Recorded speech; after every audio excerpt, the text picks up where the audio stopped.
Bom, primeiro, em relação a valores, né, nós somos honestos, nós não estamos envolvidos em escândalos de corrupção, diferente do Valdemar da Costa Neto, que foi preso no mensalão, e do Flávio Bolsonaro, que recebeu dinheiro de Daniel Vorcaro. Nós não temos nenhum envolvimento disso. Em relação ao programa, não tem nem como a gente apontar as diferenças entre os nossos programas para defesa, meio ambiente, saúde, educação, economia, porque não existe programa do PL para comparar. O PL é um partido do Centrão.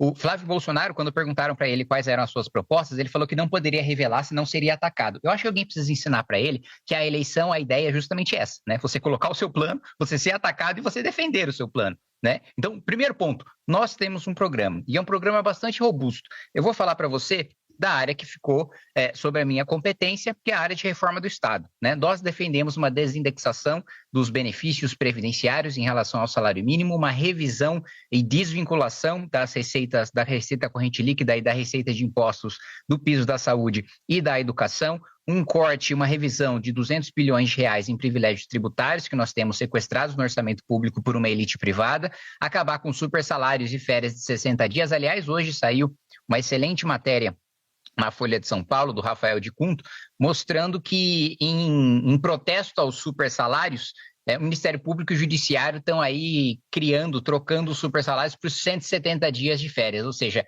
cada dia trabalhado vai ser um dia folgado. Isso vai acabar completamente no nosso governo, né, quando o Renan Santos foi eleito presidente da República. Férias de 60 dias, muito mais férias de 170 dias, super salários que hoje já somam 15 bilhões só no âmbito da União, sem contar os estados, sem contar as carreiras jurídicas de alguns municípios, também do Executivo, que acumulam esses super salários. Revisão de emendas parlamentares, nós vamos desvincular as emendas parlamentares também da receita de impostos. Não faz sentido o incentivo do Congresso Nacional ser arrecadar cada vez mais. Quanto mais o país arrecada, mais emenda você tem. Não, a gente vai vincular as emendas às despesas discricionárias. Então, quanto mais despesa obrigatória o Congresso Nacional cortar, quanto mais ajuste, quanto mais responsável for o Congresso, mais emendas vão existir. Óbvio que no nosso mundo ideal, nós acabaríamos com emenda, não é papel do parlamento executar o orçamento, mas como nós não temos essa realidade política, vamos utilizar o incentivo que hoje o parlamento tem, que são as emendas, para algo republicano, por mais que não seja a intenção do parlamento. Outro ponto importante falar é a lei de responsabilidade gerencial. Tornar inelegível e decretar uma intervenção naqueles municípios que não atingem pisos mínimos de saneamento básico, de educação, né, indicadores no SAEB, né, indicadores também na segurança pública, né, indicadores na saúde, também diminuição de mortalidade infantil, né, a cobertura vacinal, né. Esses municípios, se não cumprirem, existem duas metas diferentes que nós queremos fazer na lei de responsabilidade gerencial. O primeiro piso é em relação ao piso civilizacional. Todo município precisa ter um nível básico de qualidade. Quem não atingir, o prefeito vai se tornar inelegível, durante 8 anos não vai poder disputar as eleições, e se o estado ficar muito grave naquele município, nós vamos decretar intervenção federal numa nova hipótese que a gente pretende colocar na Constituição.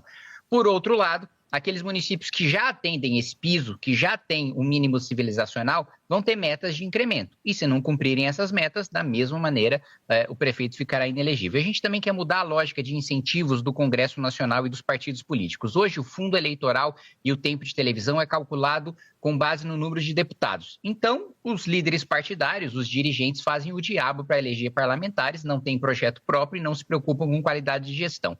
A gente quer vincular o fundo eleitoral e o tempo de televisão à gestão dos prefeitos. Quanto melhores forem os indicadores das cidades administradas por aquele partido, mais fundo eleitoral e mais tempo de TV ele vai ter. Então, a gente vai utilizar um incentivo não republicano, que os partidos querem cada vez mais ter verba para campanha, cada vez mais ter tempo de televisão, para um fim republicano. Quanto melhor eles administrarem a população, mais recursos eles vão ter. Rapidinho as administrações vão mudar radicalmente. Eu poderia continuar falando aqui para você em relação à defesa, em relação ao meio ambiente, em relação à infraestrutura, construção de uma malha ferroviária aí de pelo menos mais 20 mil quilômetros. Eu poderia falar para você de qualificação em nível técnico, mas eu acredito que nós não temos tempo suficiente nessa entrevista para colocar aqui as mais ou menos 300 páginas que nós temos de livro amarelo. Então, só para colocar para você, nós temos programa, nós temos ideias. O PL é um balcão de negócios. O PL e eu já escutei isso, vou te falar uma frase interessante que eu escutei de um deputado bolsonarista.